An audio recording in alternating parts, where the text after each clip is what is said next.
नमस्कार। आप सब कैसे हैं? मुझे आपसे कुछ कहना है। कल शाम को जैसे ही मेरी बेटी ऑफिस से अंदर आई तो उसी टाइम पीछे बेल हुई। तो वो बाहर देखने गई कि कौन है। तो उसने देखा कि एक लड़की जो उससे बहुत साल पहले पढ़ती थी, ट्यूशन पढ़ती थी, वो और उसकी मम्मी आई। तो वो उसने तो उनको पहचान लिया, लेकिन हमारे घर तो बहुत सालों के बाद आई तो मैंने पहले पहचाना ही नहीं। फिर मेरी बेटी ने बताया कि ये वही है, मालती है। तो ये मालती की मम्मी है। मैंने कहा अच्छा। फिर मेरे को याद आ गया कि वो हमारे घर तो पहले बहुत आते थे, लेकिन अब बीच बीच में कुछ सालों के बाद आते थे। बैठे वो लोग, मना ने उनको पानी पुनी पिलाया, अच्छा मतलब ये स्वागत वगैरह किया। तो वो कहती, वो उनकी बेटी कहती, दीदी मैं आपके पास ना, बेटी को कहती मैं आपके पास एक काम के लिए आई हूँ। उसने बोला बोल। वो कहती मैंने ना ट्यूशन रखनी है, वो मैं आपसे ट्यूशन पढ़ने आई हूँ। बेटी ने कहा कोई बात नहीं, बैठ। पहले उसने उसको पूछा कि अब तो कौन सी क्लास में है, कौन से सब्जेक्ट है, ये है वो है। तो वो आपस में दोनों बातें करती रही। तब तक उसकी मम्मी मेरे साथ बातें करती रही। मैंने उनसे जब बातें कर रही थी तो मैंने अपनी बेटी को बोला जा बेटी, जाके ना इनके लिए चाय वगैरह बना दे। वो बहुत उन्होंने कहा, मैं कि चल बेटे आप चाय बना के लाओ। जब मेरी बेटी किचन में गई तो उसकी वो बहुत, जो उसके पास ट्यूशन पढ़ती थी, मोना के पास जो भी ट्यूशन पढ़ते थे, सब बच्चे उसके साथ बहुत रले मिले हुए थे। वो अपने दुख सुख सब बच्चे उनको बताते। तो मेरे को भी सब लोग अपने दुख सुख बच्चे बताते थे, चाहे लड़की हो चाहे लड़कियां हों, सब बहुत अच्छी अच्छी तरह उनकी जो भी प्रॉब्लम होती थी ना, वो मेरे साथ बातें करते थे। मैं भी कभी किसी की बात को ना आगे नहीं बताती थी। उनको सबको ये विश्वास था कि आंटी कभी किसी को कुछ बात नहीं बताएगी। जब मेरी बेटी किचन में गई तो वो अंदर गई तो उस लड़की को याद था कि सबको ना बेटी ना साबुदाने वाले पापड़ बना के खिलाती थी। उसने वैसे ही बोला कि दीदी मेरे को ना वो साबुदाने वाले पापड़ आपके आज भी बहुत याद है। तो उसने कहा कोई बात नहीं, आप बाहर जाके बैठो, मैं वो ही बना देती हूँ। वो आपस में बातें करती रही, किचन में ही रही। तब तक मैं वो अकेली बैठी थी। मैंने उसकी मम्मी से पूछा सबका क्या हाल चाल है। उसने कहा सब ठीक ठाक है।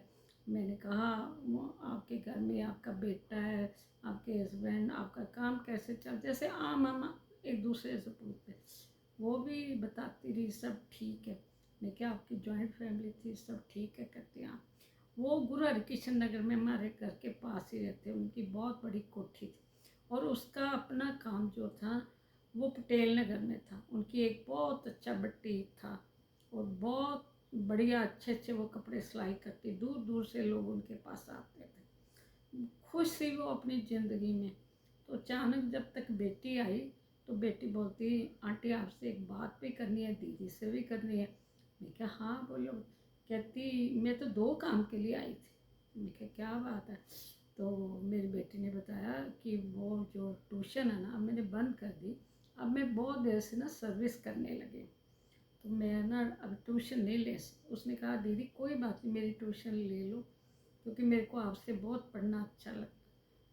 उसने कहा कोई मैं ले तो सकती हूँ, पर मेरे पास टाइम ही नहीं। मैं शाम को रात को आती हूँ, मेरे पास, और मैं नहीं चाहती कि तेरी कॉलेज की पढ़ाई है वो जो ख़राब हो। और मैं तेरे को यही सलाह दूँगी, जब तेरे को कोई भी मदद की ज़रूरत हो, जब मर्जी हमारे घर आ सकती है और पूछ सकती है।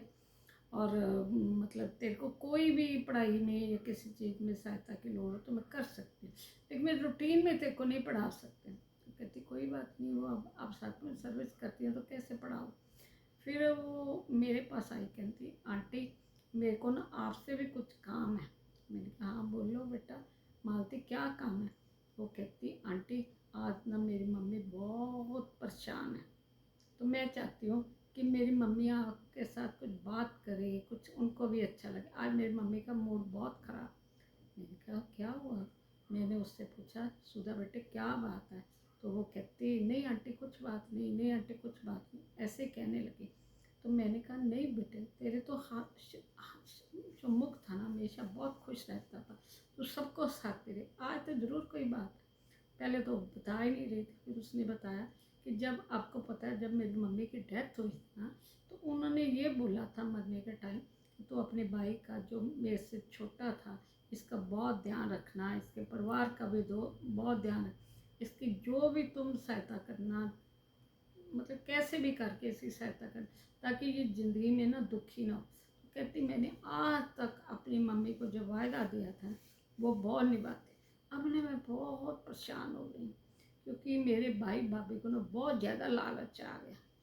वो हर चीज़ ना इतनी डिमांडें करते हैं, अगर मैं कुछ नहीं मानती उनकी बात, तो वो हमारी जॉइंट फैमिली है, वो आके मैं कहते हैं हम तेरे ससुराल में आके बता दें। वो दुकान पे भी आ जाते, जो दुकान की आमदनी होती थी वो भी, मतलब उन्होंने कुछ ऐसा ही कर दिया था कि वो खुद काम कुछ नहीं करते थे जो भी। लेकिन मेरे को तो अपनी मम्मी का वो वचन निभाना था, तो मैं तो आज तक निभाती रही। आज कुदरती मैं मीराबाग गई थी वहाँ और मेरे को कुछ काम था बाप भी, मैंने अपनी बेटी को बोला, उसका भाई सैयद गांव में रहता था, कि इसको ना मिलते जाते। जब भाभी को मिलने गई तो उसने देखा, उसकी भाभी तो हर दम उसको बोल, हमारे घर में दूध नहीं है, दूध के पैसे दे दो, चाय पत्ती नहीं है, फलानी चीज़ नहीं है, ढींगली चीज़ नहीं है। तो आप जी, मतलब उसको कैसे कैसे मेरे भाई भाभी ना मेरे को लूटते थे। लेकिन उस दिन मैं देखा कि भाभी की बहुत सारी सहेलियाँ और उनके परिवार आए हुए थे। वहाँ एक थाल में इतने बड़े बड़े समोसे पड़े थे और भी बहुत सारी चीज़ें। वो शर्मिंदी हो गई, तो मेरी बेटी ने सोचा कि ये तो सब बिजी हैं। वो फ्रिज में ना पानी लेने गई। जैसे पानी लेने गई तो उसने देखा कि पतीले में तो 3 किलो दूध पड़ा हुआ था। वो बोली तो नहीं वहाँ, तो वो बहुत उसकी भाभी कहती रही आप बैठो, लेकिन वो अंदर से चाहती थी कि हम मैं माँ बेटी यहाँ से चले जाएं। वो नहीं बताना चाहती थी कि अपनी सहेलियों के इतने समोसे पड़े हुए थे फॉर्मेलिटी से। उसने ये भी नहीं कहा कि चल बेटी तू ही खा ले, चल दीदी आप बैठो बैठो बैठो, ऐसे ही करती रही। कहते मैंने सबके सामने कुछ, मैं क्या नहीं, मैं अपनी भाभी को बोला मेरे को ना कुछ काम आ गया, मेरे को ना अपनी बेटी की ट्यूशन जहाँ मैं पढ़ती थी ना उनके घर जाना, वो कहीं चले ना जाएं, तो मैं जल्दी जल्दी उसके घर से, और मैं सारे रास्ते रोती है। मैं तो अपनी माँ का वचन निभाती रही, तो उन्होंने छोटी सी बात के लिए मेरे को पढ़ा। लोगों तो इतना कुछ करते रहे, मेरे को राशन पानी की डिमांड, अपने उनके दोनों बेटे ही थे, दोनों बेटों की पढ़ाइयों के खर्च सब लेते रहे, और मेरे को ब्लैकमेल भी बहुत करते रहे। तो अब आंटी मेरे को एक बात समझाओ कि आगे से मैं अपनी माँ का वायदा निभाऊं या क्या करूं। मैंने 2 मिनट सोच में पड़ गई, माँ के साथ वायदा किया हुआ कैसे इसको बोलूँ कि तो छोड़ दे या ऐसे कर ले। तब मैंने 2 मिनट सोचा, मैं कहा बेटे ऐसे कोई बात नहीं, अब चाय वगैरह पी। उन्होंने चाय वगैरह तो पी। मेरी बेटी पापड़ बना के लाई उनके लिए ना, मतलब बिस्कुट और चीज़ें लेके आई। मैं कहा अच्छा कोई बात नहीं सुधा, आप पहले खाओ फिर बाद में बात करते। तो 2 मिनट सोचती रही, मेरे को भी मन बहुत परेशान हुआ, समझ नहीं आ रहे थे। तो मैंने फिर उसको कहा ठीक है, तू ऐसे बहुत परेशान है ना, तो तू कह रही ना तेरा घर लुट रहा है, तो अपनी फैमिली को भी बर्बाद मत कर। और ऐसा ना कल को कोई इतनी बड़ी बड़ी डिमांडें कर दे, तेरी जॉइंट फैमिली है, तेरे को ही उस घर से, इतना बड़ा घर है, इतना अच्छा घर है, इतने अच्छे लोग, वहाँ से ही निकाला हो जाए परिवार से, तो तुम्हारे हस्बैंड को भी जब पता लगेगा तो बहुत दिक्कत होगी। तो तू ना ऐसे कर, आंखें बंद करना, रात को घर जाके अपनी माँ से बातें करना, जो तेरी माँ ऊपर है उनसे बातें करना, और उनको पूछना कि माँ मैंने तो आज तक सब रिश्ते निभा दिए, अब मेरे को क्या करना चाहिए। अगर मैं आपके वादे को तोड़ती हूँ तो मेरे को कोई सजा देनी। और मेरे ख्याल में ना तेरी माँ भी बहुत अच्छी तरह को यही समझाएगी कि अब ये बेटा तो वायदा तोड़ दे।